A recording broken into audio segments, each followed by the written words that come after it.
was going to be filling all these beds up here with broad beans today and field beans, but something else took priority because I just thought I better get this fence done. So I started yesterday on the fence between me and Chris next door, getting the tins put back, getting them in the correct orientation so that all the corrugations actually line up and meet and the fence is level at the top. I'm almost there. I've got to just before where you see that post leaning up there. So I've got that, I'm on that one now. I've got 3 posts more I can do. I can't carry on any further because Chris's compost bins, I can't undo the tins on that side. They're fixed on from the other side. So I'll have to wait until he empties those bins in summer. The reason this all started was I've got some new wire netting to put on top of the fence because the netting was full of holes and falling to pieces. So as I looked at the fence, all the posts were wobbling everywhere. They weren't in the ground properly and the fence wasn't touching the ground. So I just decided to redo the fence. So I've taken the fence out. I've taken all the fence to bits, put new posts in and buried the fence, the tin sheeting about 6-8 inches underground. And I'm just slowly working my way up the allotment now. Like I say, I have 3 more posts to do and then I'll put the new wire netting on and we should be good.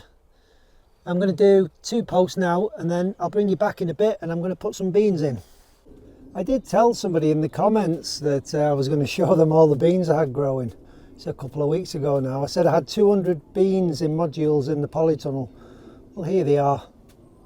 There's roughly 200, maybe a few more. These are all broad beans.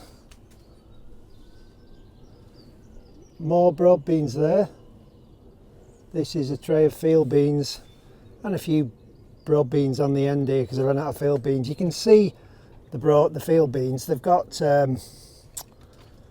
like more compact leaves than the broad beans. Bit of a comparison there for you. More so on these plants. You can see the leaves are a little bit bigger.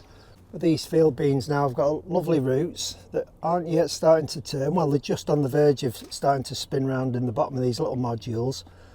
And we've got about 5 days of decent weather ahead. The temperatures aren't dropping much below 3 and 4 at night. So I'm going to get these guys out today. Probably some of these, maybe all of these beans. I'll see how I get on. Let's go to it. I'll show you where I'm putting them as well because I'm actually growing them where the potatoes are going. So a lot of brassica stuff there, some lettuce, bit of pak choy, more brassica stuff over there. Just a few onion sets there to sort of interplant in the beds, maybe, you know, around some lettuce, maybe keep the bugs away. A few more garlic to put in as interplants just around the garden.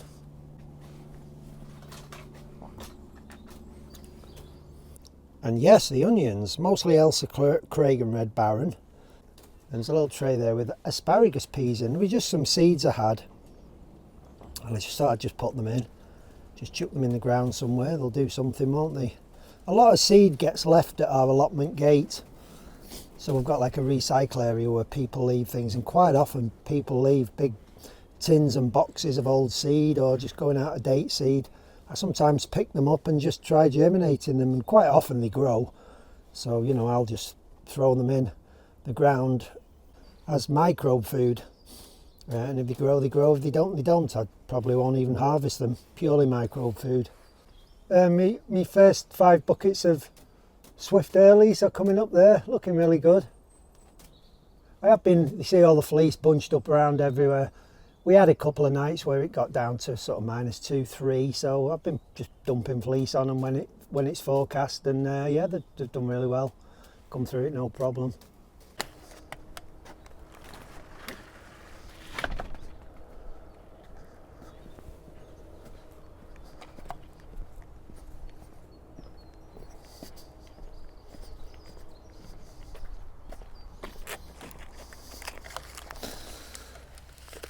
Right guys, what you see here is a potato bed, and the bars going across are exactly where the potatoes are going to grow. So they're growing 14 inches away from the central path because they'll spread out onto that a little bit. So I've pulled them away from the path, and then they're at 16-inch centres. And then there's 3 potatoes that go across. They're about 23-24 inch centres then, because the beds are 4 foot wide and they're very close to the edge of the paths. So they've got good space in that way and just a bit bunched up. These are second earlies, by the way. The main crops, I'll probably space them at 20 to 24 inches, again at 3 across. But where the bars are, that's where the spuds are going, so I'm putting the beans between them spuds. I'll show you. Well, I've got 11 rows of spuds here, so I'm going to need 11 rows of broad beans. I'm going to put 4 broad beans between each potato, each row of potatoes. Say the lovely little beans, these, and I'm just going to do that.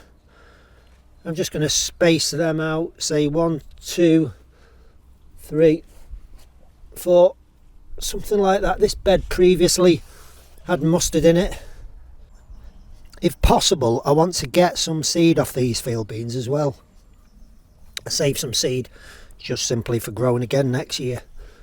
Don't really stress about the seed too much.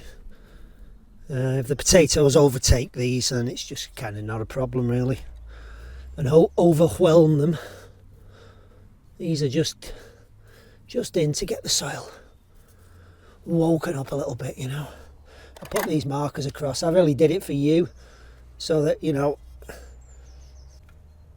so move my sticks up. It can really, you know, although once you start planting things like this, it can get really confusing, guys, you know.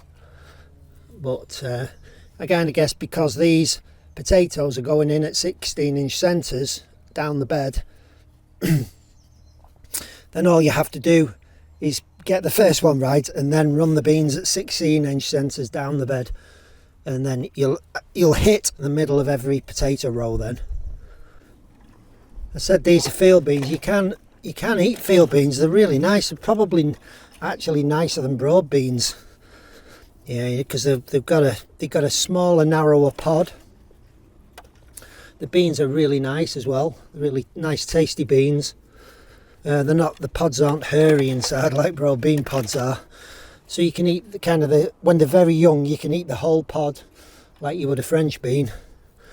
Or you can let them grow on and eat the actual beans themselves.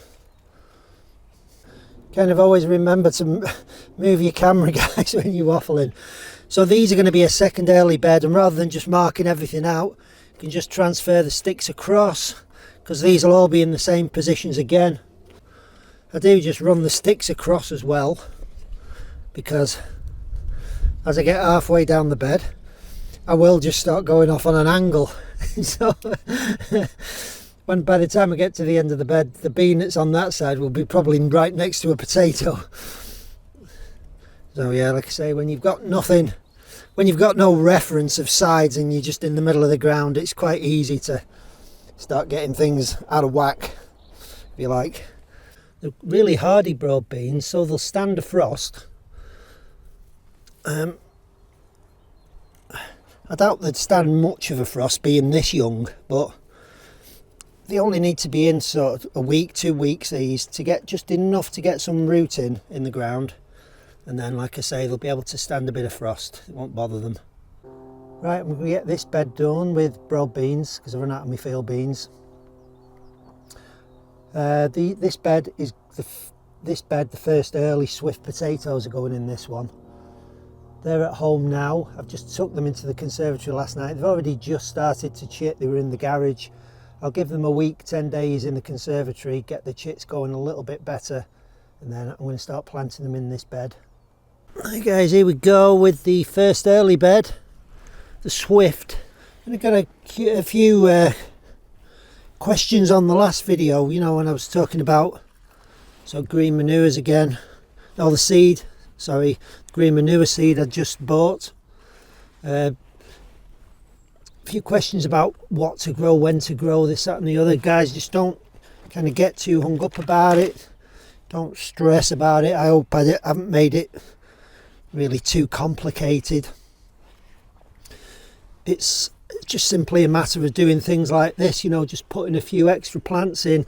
I suppose what you could consider it is it's something you're growing for the soil. Just look at it that way.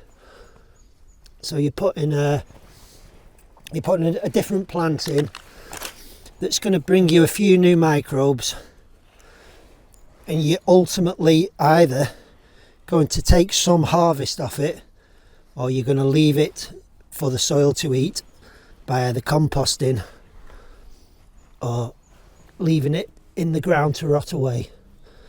We only get a short season here, don't we?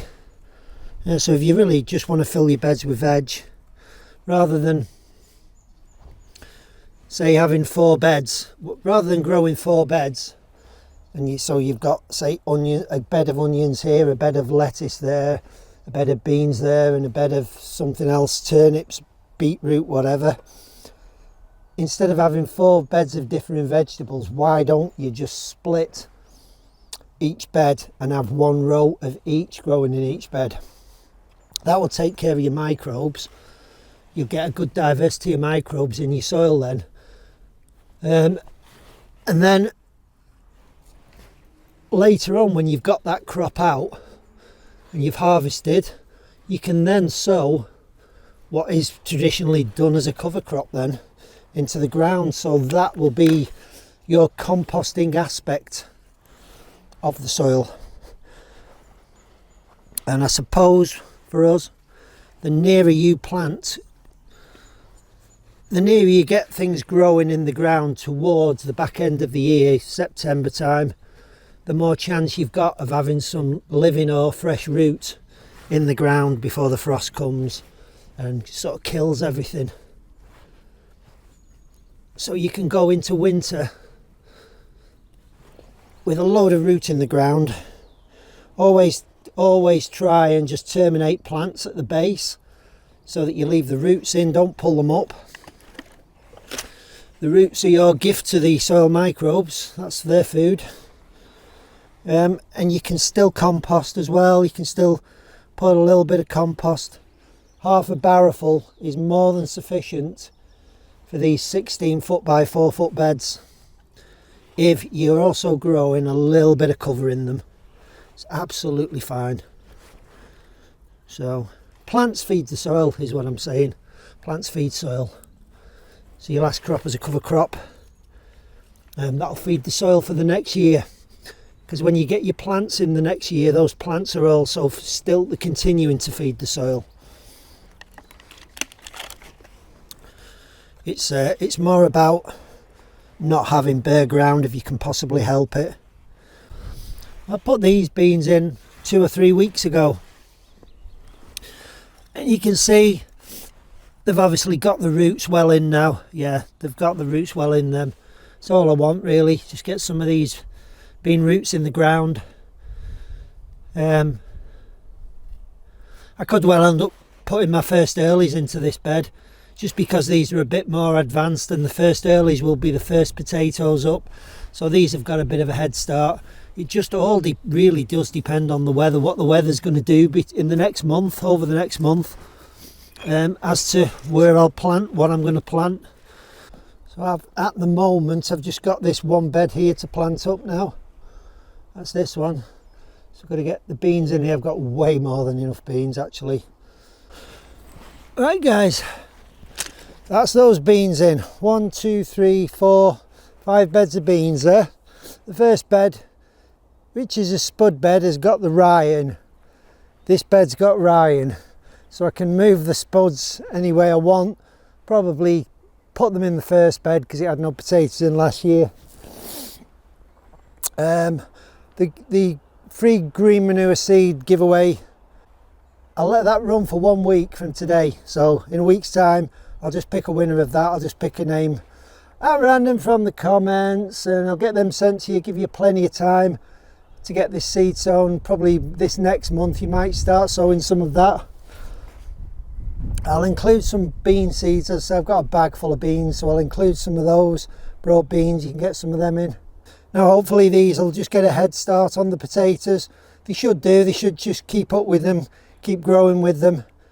Most of these, as I've said, these broad beans will be terminated. I won't let them flower. I might let some. If I only let 10 or 15 beans grow out of all these beds, that'll be enough broad beans for me. be enough seeds to save. I'll possibly let them produce 4 pods and then cut the tops and just let them have 4 pods. See, so I'll play it by ear, do what you want, you know. I'll be showing you what I'm sowing anyway, probably in the next video. Now in March, it's come time to start sowing things. I'll tell you what I've already put in, what I've already sown this last couple of days. So what I've already sown just this last 2 days is a tray of beetroot, a tray of turnips, and a tray of parsnips. I've actually chitted the parsnips in a tissue just to see if they're viable. This is my second chitting of parsnips. The first lot seed was no good, so I'm on the second lot now. Give these a week. If there's no signs of life in them, I'll do the third packet. I've just got a lot of old packets. Chitting is just a good way of showing you if the seed's viable. If it starts to put a little shoot out, I'll just sort of bring them here and plant them straight away into the ground. I won't pot them on or anything. Very susceptible to root disturbance, things like parsnips and carrots. So if they start to make a root, you put them in a pot, the root even starts to deviate a little bit, it probably won't grow straight again, or it'll fork in the ground. So you just got to plant them and let them push the root straight down.